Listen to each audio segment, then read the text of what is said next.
अस्सलामुअलैकुम। Good morning विद्यार्थी मित्रों।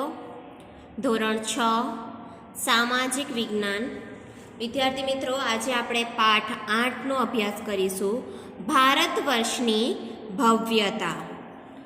વિદ્યાર્થી મિત્રો, સૌપ્રથમ તો પ્રાચીન કાળમાં ભારત કેવું હતું તેની વિશે આજે આપણે માહિતી લેવાની છે.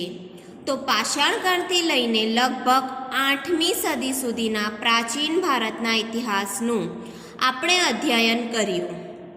વિભિન્ન કાળની સંસ્કૃતિ, તેના શાસકો વિશે આપણે માહિતી મેળવી. ભારત એક ઉપખંડ જેટલું મોટું રાષ્ટ્ર છે. કયું? ઉપખંડ જેટલું મોટું રાષ્ટ્ર છે. પ્રાચીન કાળથી અનેક જાતિઓ, પ્રજાતિઓ, સમૂહો આ દેશની સમૃદ્ધિથી આકર્ષાઈ આ દેશમાં આવતા રહ્યા છે, જેના કારણે ભારતીય સંસ્કૃતિમાં વિવિધતાનો સંગમ રચાયો છે. તમે જુઓ કે ભારતીય સંસ્કૃતિમાં ભારતમાં પણ તમે જુઓ તો અનેક જાતિના લોકો તમને જોવા મળે છે. બીજા અલગ અલગ ધર્મના લોકો જોવા મળે છે. અલગ અલગ તહેવારો ઉજવે છે. અલગ અલગ રીતે એ લોકો રહે છે. જવાહરલાલ નહેરુ જેને વિવિધતામાં એકતા કહે છે. ભારત દેશને જવાહરલાલ શું કહે છે? વિવિધતામાં એકતા કહે છે. તેવા આ મહાન દેશની કલા અને સ્થાપત્ય તથા સમાજ જીવનની આપણે માહિતી મેળવીશું, જેનાથી પ્રાચીન ભારતની પ્રજાના ગૌરવશાળી વારસાની આપણને માહિતી મળે છે. વારસા એટલે કે પેઢી દર પેઢી જે આપણને મળે છે વારસામાં, તેને કહેવાય છે. આપણને એના વિશે હવે આજે માહિતી મેળવવાની છે. તો પ્રાચીન ભારતમાં સૌ પ્રથમ તો આવશે ખેતી. ખેતીથી શરૂઆત થશે. તો આપણા દૈનિક જીવનની મોટાભાગની ખોરાક માટેની તેમજ વપરાશની વસ્તુઓ આપણને ખેત પેદાશોમાંથી મળે છે. હવે વિદ્યાર્થી મિત્રો જુઓ કે તમે સૌ પ્રથમ જુઓ કે આપણે ખોરાક ક્યાંથી મળે છે? તો ખેતી થાય છે તો જ આપણને ખોરાક મળે છે. તમે ખોરાકમાં તમે જુઓ દરરોજ કે ઘઉં છે, ચોખા છે, બરાબર, શાકભાજીઓ છે, તે બધું ખાવ છો તે શેમાંથી થાય છે? ખેતીમાંથી, ખેત પેદાશોમાંથી જ આપણને મળે છે. એટલે કે મોટાભાગની જે આપણી ખોરાક છે આપણને ખેતીમાંથી જ મળે છે. ખેતીની શરૂઆત પ્રાચીન ભારતમાં થઈ હતી. ક્યારે થઈ હતી ખેતીની શરૂઆત? પ્રાચીન ભારતમાં થઈ હતી. તે સમયમાં પણ ખેતી માટે વિવિધ ઓજારો અને સિંચાઈની વ્યવસ્થા હતી.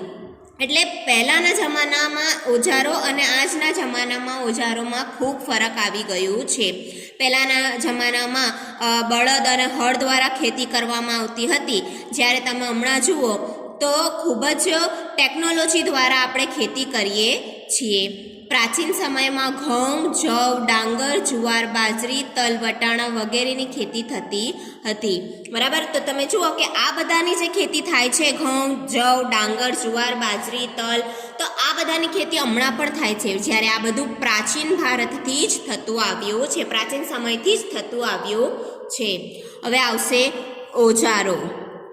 તો હડપ્પા સંસ્કૃતિમાં ખેત ઓજારોમાં હળના અવશેષો મળ્યા નથી, બરાબર. જુઓ ત્યાં હળના અવશેષો મળ્યા નથી. હળ એટલે કે જેના દ્વારા હળ દ્વારા જે ખેતી થાય છે તે, પરંતુ હળ આકારનું રમકડું મળ્યું છે. હવે મેં તમને આગળના પાઠોમાં સમજાવ્યું હતું કે અવશેષો, ઇતિહાસ જાણવા માટે અવશેષો આપણને મળે છે. તેના પરથી આપણે પ્રાચીન ભારતમાં અથવા પ્રાચીન સમયમાં, પાષાણ યુગમાં, પહેલાંના સમયમાં શું થતું હતું અથવા શું થતું હશે એના વિશે આપણે માહિતી મેળવતા હતા. તો આ આકારનું જે લોકોને રમકડું મળી આવ્યું છે, હળ આકારનું. તેથી જાણી શકાય છે કે તેઓ ખેતીમાં હળનો ઉપયોગ કરતા હતા, બરાબર. એટલે કે એના પરથી અંદાજો લગાવવામાં આવે છે કે હળ તો મળ્યું નથી, એનો અવશેષ કોઈ મળ્યું નથી, પણ એ આકારનું રમકડું તો મળી આવ્યું છે. તો જો એ લોકો એનો હળનો ઉપયોગ કરતા હશે તો જ એ લોકોને એવું થયું ને. એટલે તેથી એ લોકો હળનો ઉપયોગ કરતા હતા એવું એ લોકો માનવામાં આવે છે. જો આશરે 2500 વર્ષ પહેલાંના સમયથી ખેતી માટે લોખંડના સાધનોનો ઉપયોગ વધતો જતો હતો. લોખંડના ઓજારો બનાવવામાં આવતા હતા. તેમાં જંગલોને સાફ કરવા માટે કુહાડીઓ, હળના ફણા એટલે કે ફાલનો ઉપયોગ પણ થતો હતો, તેનો સમાવેશ થતો હતો. આ ઉપરાંત દાતરડું, કુહાડીથી તેઓ પરિચિત હતા. વિદ્યાર્થી મિત્રો, આ બધા પહેલાંના જમાનામાં હતા. હું તમને કેટલાક ચિત્રો બતાવું છું કે તમે જુઓ કે પહેલાંના જમાનામાં ખેતી કઈ રીતે થતી હતી અને આજે કેટલા એડવાન્સ અને ટેકનોલોજીનો જમાનો આવી ગયો છે, તો હમણાં કેવી રીતે થાય છે. વિદ્યાર્થી મિત્રો જુઓ, આ બળદ છે અને આ જુઓ પાછળ એ લોકો કેવી રીતે હળ દ્વારા આ બળદ આગળ ચાલે અને પાછળથી એવું ખેતર ખેડાય છે. તો એવી રીતે ખેતી થતી હતી, બરાબર, પહેલાંના જમાનામાં. જ્યારે હવે જુઓ તમે કે એડવાન્સ જમાનાથી ટ્રેક્ટરથી આવી રીતે પાછળથી જુઓ કે તમે જમીન ખેડાતી જાય છે, ખેતર ખેડાતું જાય છે. તો એડવાન્સ જમાનામાં આવી ગયા છે.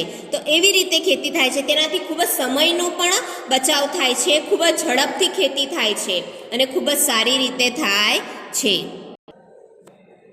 હવે જુઓ, આ કેટલાક ઓજારો છે ખેતી માટેના. દાંતરડું પણ તમને જોવા મળશે. આ અલગ અલગ પ્રકારના ખેતીના ઓજારો છે, તેનાથી ખેતી કરવામાં આવે છે, ખેતરો ખેડવામાં આવે છે. અને બીજું જુઓ કે આ એડવાન્સ ટેકનોલોજી દ્વારા, આ મશીનો દ્વારા પણ ખેતી કરવામાં આવે છે. સિંચાઈ માટે પણ પાણીની ખૂબ જ સારી વ્યવસ્થા કરવામાં આવે છે, બરાબર. એટલે કે ખૂબ જ ઝડપથી અને ખૂબ જ સારી રીતે ખેતી કરવામાં આવે છે. હવે આગળ જુઓ વિદ્યાર્થી મિત્રો, સિંચાઈ. સિંચાઈ એટલે કે ખેતરોમાં જેમ આપણે પાણી છે, ખેતરોમાં આપણે જો પાક વાવીએ છીએ તો એના માટે પાણી પણ જરૂરી છે. તો સિંચાઈ દ્વારા કેવી રીતે, નહેરો દ્વારા, કૂવા તળાવો દ્વારા કેવી રીતે ખેતી કરવામાં આવે છે તેના વિશે. સમૃદ્ધ ગામડાઓ વગર રાજાઓ અને તેમના રાજ્યનું ટકી રહેવું મુશ્કેલ હતું.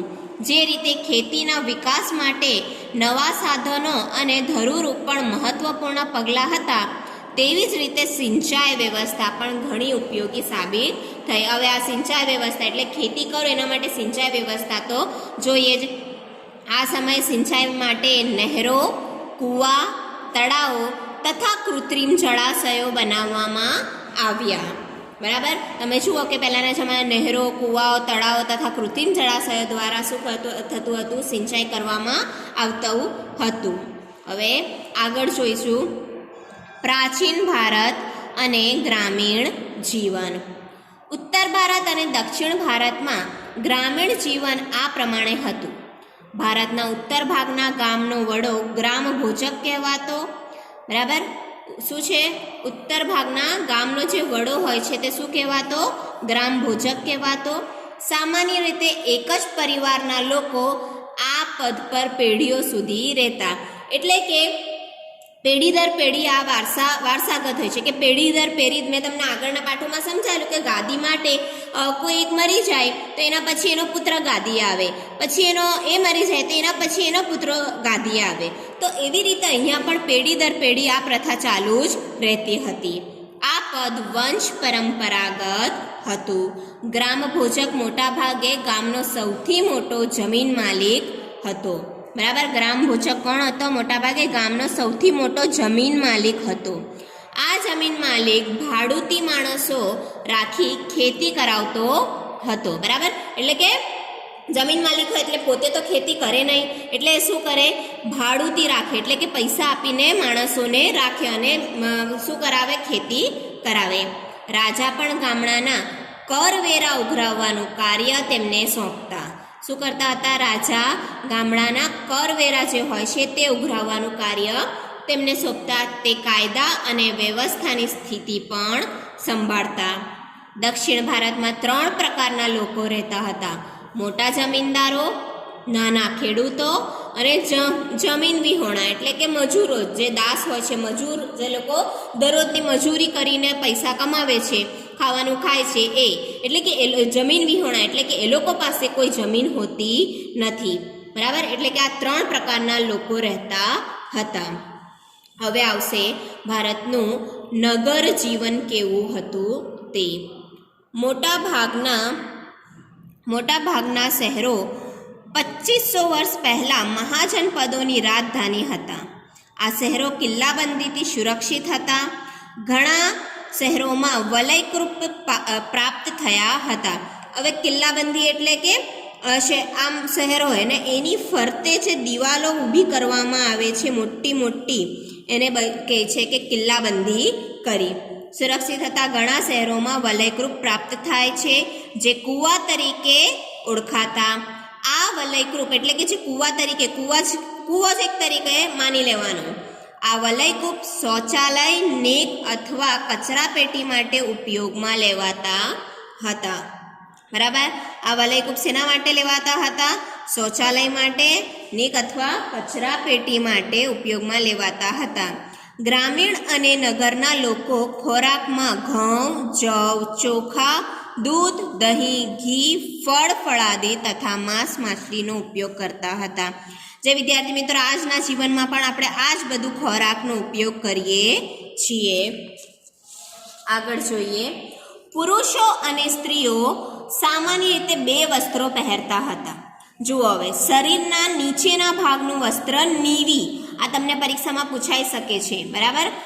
શરીરના નીચેના ભાગનું વસ્ત્ર નીવી અને ઉપરના ભાગનું વસ્ત્ર વાસ કહેવાતું હતું. ક્યારેક ઉપરના વસ્ત્રો ઉપર દુપટ્ટા જેવું અધિવાસ લપેટતા. બરાબર. જેમ આપણે પણ સલવાર કમીઝ અને દુપટ્ટા પહેરીએ છીએ એવી રીતે. એટલે કે પુરુષોનું પહેરણ અલગ હતું, થોડું સ્ત્રીઓનું પહેરણ પણ અલગ હતું.